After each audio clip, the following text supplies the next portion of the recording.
कइन रहे प्यार कोनो कइन न रहे पाप हो, कइन न रहे पाप हो। कइन रहे प्यार कोनो कइन न रहे पाप हो, कइन न रहे पाप हो। छोटू के जान लहल कई आटी के भाई बाप हो, छोटू के जान लहल कई आटी के भाई बाप हो, आटी के भाई बाप। अन्या कल केहन सबके रू गेलै काप हो, काप हो।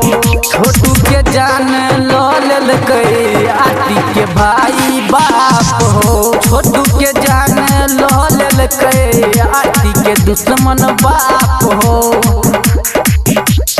छोटू के जान लहल कई, छोटू के जान लहल कई, छोटू के जान लहल कई आटी के भाई बाप। Music by de Villiers. आटी के भाई बाप हो।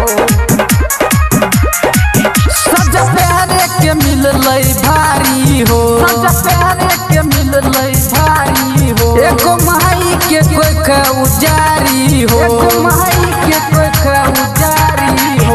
सजा प्यारे के मिललै भारी हो, एको माई के कोई का उजारी हो।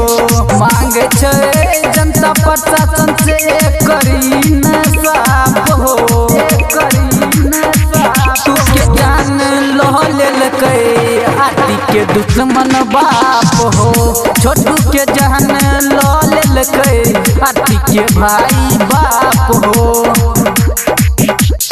छोटू के जान लहल कई, छोटू के जान लहल कई, छोटू के जान लहल कई आटी के भाई बाप। Music by de Villiers. आटी के भाई बाप हो। प्यार कोइने जे रतन आई हो, प्यार कोइने जे रतन आई हो। जन गंगव तो न छोटू भाई हो, जन गंगव तो न छोटू भाई हो। प्यार कोइने जे रतन आई हो, जन गंगव तो न छोटू भाई हो।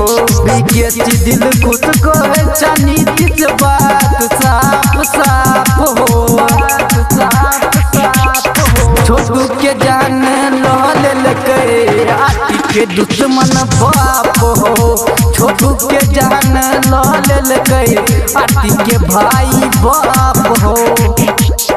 LIC music recording studio Triveniganj Supaul.